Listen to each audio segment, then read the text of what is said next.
Hello friends, welcome to लेस्ट्री। आज की इस वीडियो में हम बात करेंगे एक ऐसे वेपन की जिसने रिवोल्यूशन ला दिया। एक ऐसे हथियार की जो कि एक डिस्कवरी था। यानी इस डिस्कवरी ने जो पुराने तरीके से जो बैटल लड़े जाते थे, यानी तलवारों से, घोड़ों से, बालों से या नाइट्स की दुनिया को कम्प्लीटली ख़त्म कर दिया। बैटलफील्ड के जो भी रूल्स थे उन्हें रीराइट कर दिया।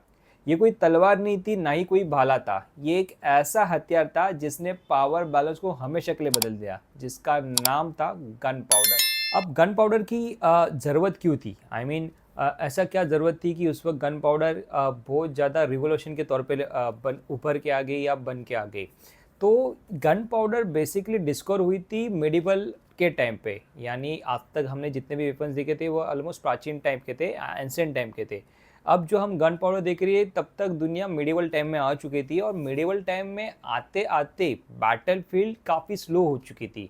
हो ये रहा था कि टेक्नोलॉजी काफ़ी बढ़ चुकी थी, चाहे वो फिर आर्मी के ओर से हो या फिर शहरों के हिसाब से हो। शहर काफ़ी ज़्यादा बेहतर बनने लगे थे, उनकी दीवारें काफ़ी ज़्यादा बड़ी बनने लगी थी।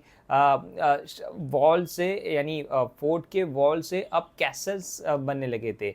तो जिससे क्या हो रहा था कि जिनकी दीवारें थी वो काफ़ी बड़ी हो चुकी थी, ताकतवर बन चुकी थी और उसके ऊपर जो डिफेंस था वो काफ़ी ज़्यादा और भी ज़्यादा वक्त के साथ बेहतर हो चुका था। वक्त के साथ आर्मीज़ का आर्मर भी काफ़ी ज़्यादा बेहतर हो चुका था, काफ़ी बेटर बन चुका था, जिसको भेद पाना इतना आसान नहीं था। सो क्योंकि ये सारी दिक्कतें थी, तो वह उस वक्त के रूलर्स को कुछ ऐसा चाहिए था जो बैटलफील्ड के अंदर वॉल्स को गिरा सके, मजबूत से मजबूत वॉल्स को गिरा सके, तोड़ सके। साथ में जो armour piercing material type of कुछ ऐसी चीज़ हो जो बेहतर आर्मर को भी, सोल्जर्स को तोड़ सके, बेकार कर सके। और बैटलफील्ड जो एकदम स्लो चलती थी उसको थोड़ा ज़्यादा बेहतर तौर पर स्पीड अप कर सके और ज़्यादा जल्दी से जल्दी बैटल्स को ख़त्म कर सके। उस सारी चीज़ों की ज़रूरत का एक ही सॉल्यूशन था उस वक्त के अंदर, वो था गन पाउडर। अभी अगर गन पाउडर की बात की जाए तो उसको सबसे पहले डिस्कवर किया गया था 9th सेंचुरी के आसपास, वो भी चाइना के अंदर। अब हुआ ये था कि उस वक्त के जो चाइनीज़ केमिस्ट थे, यानी चाइनीज़ जो रासायनिक थे, वो एक ऐसी दवा बनाना चाहते थे जो कि लोगों को अमर बना सके या फिर उनकी उम्र है वो काफ़ी हद तक बढ़ा सके। उसी के बीच में वो कई सारे अलग अलग प्रैक्टिकल्स कर रहे थे, प्रयोग कर रहे थे। उन्हीं प्रैक्टिकल में से, उन्हीं प्रयोग में से एक प्रयोग ऐसा था जहाँ पे उन्होंने कुछ तीन चीज़ों को एक एक दूसरे के साथ मिला जाता है, जैसे कि सल्फर हो, चारकोल हो और एक सॉल्ट हो, जैसे कि पोटेशियम नाइट्रेट हो। इन तीनों को एक दूसरे के साथ मिला के एक ऐसी चीज़ का निर्माण किया था जो कि फट सकता था, यानी ब्लास्ट हो सकता था, जिससे आग निकल सकती थी, रोशनी निकल सकती थी। और उसी के साथ एक पाउडर का जन्म हुआ या डिस्कवर हुआ जिसका नाम था गन पाउडर। हालांकि ये कहा जाता है कि डिस्कवरी सबसे पहले चाइना में हुई थी, लेकिन ऐसे दस्तावेज मिलते कि चाइना से पहले भी भारत के अंदर गन पाउडर का इस्तेमाल हो चुका था। तो भले ही भारत के अंदर गन पाउडर का इस्तेमाल हो चुका था, लेकिन नॉर्मल तौर पे, यानी जो दुनिया के अंदर एक चीज़ जो जानी जाती है, सबसे ज़्यादा जानी यही जाती है कि पहला जो आविष्कार था वो चाइना के अंदर हुआ था। बहरहाल, जो भी हो, चाइना के अंदर सबसे पहले जैसे ही इस चीज़ का इस्तेमाल किया गया था, यानी गन पाउडर का जो फाइंड आउट किया गया था, डिस्कवर किया गया था, उसका मेन यूज़ यही था कि मेडिसिन के हिसाब से। तो लोग उस वक्त उसको मेडिसिन के तौर पे यूज़ किया करते थे, रिचुअल्स के तौर पे यूज़ करते थे और मैक्सिमम किसी सेलिब्रेशन के हिसाब से यूज़ करते थे, यानी फायर वर्क्स के हिसाब से यूज़ करते थे।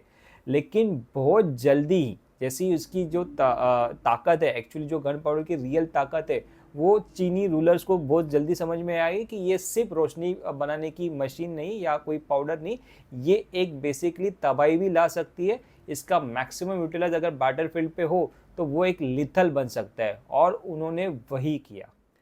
अब गन पाउडर की ताकत चीनी रूलर्स को समझ में आ चुकी थी। उन्होंने उसके अकॉर्डिंगली हथियार बनाने भी शुरू कर दिए थे। उन्होंने जो सबसे पहले एक हथियार बनाया था वो आग का तीर के जैसा था, यानी तीर के कोने में वो बारूद का मिश्रण बना देते थे और फिर उसको फायर करते थे दुश्मन के टेरिटरी के ऊपर या दुश्मन के सोल्जर्स के ऊपर, जिससे दुश्मन के अंदर एक भौचाल सा मच जाता था, सिर्फ तीर के आवाज़ से, यानी गन पाउडर के आवाज़ से और उसकी विस्फोट से ही जो दुश्मन के सैनिक थे वो भागते थे।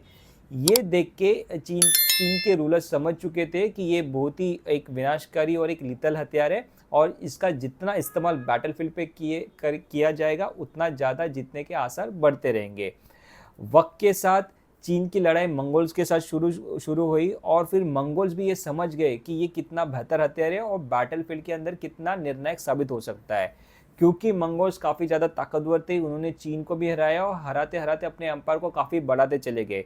मंगोल के थ्रू ये टेक्नोलॉजी सेंट्रल एशिया में पहुंची और सेंट्रल एशिया से होते हुए ये टेक्नोलॉजी पहुंच गई यूरोप में, और फिर देखते देखते पूरी दुनिया के अंदर गन पाउडर की रियल ताकत क्या होती है वो पूरी दुनिया को समझ में आने लगे। जैसे ही पहला हथियार भले वो आग का तीर हो, लेकिन वक्त के साथ इस गन पाउडर का इस्तेमाल करने के लिए नए नए और भी विनाशकारी हथियार बनने लगे, जैसे चाहे वो ग्रेनेड्स हो या बॉम्ब्स हो, फायर लांसेस हो, फायर आर्म्स हो यानी बंदूकें हो, उस दौर की बंदूकें हो जो कि जिसको चलाने के लिए गन पाउडर की आवश्यकता थी, और साथ में और भी ज़्यादा विनाशकारी हथियार यानी मैसिव कैनन्स हो। अब इतने विनाशकारी हथियार इस गन पाउडर के थ्रू बनने लगे थे, यानी इस गन पाउडर को इस्तेमाल करने के लिए बनने लगे थे, जिससे अब मेडिवल का वॉरफेयर कंप्लीटली बदल चुका था। अब कोई कैसल हो या फिर कोई फोर्ट की दीवारें हो, अब वो सुरक्षित नहीं थी, वो बड़े आसानी से गिराई जा सकती थी। यानी अगर समझो, अगर किसी आर्मी को बिफोर गन पाउडर अगर किसी किले की दीवार को अगर तोड़ना होता था या किसी कैसल को तोड़ना होता था, उन्हें कैटापुल्ट को या ट्रेवर शूट को काफ़ी करीब लेके जाके उसके ऊपर अटैक करना पड़ता था। यानी कहीं स्टोन्स फेंकने के बाद वो दीवार जो होती थी वो टूट सकती थी, या आर्मी को अगर कोई अटैक करना हो, किसी आर्मी के ऊपर अटैक करना हो, किसी यूनिट के ऊपर अटैक करना हो, तो उसका प्रिसीजन बहुत ही खराब होता था।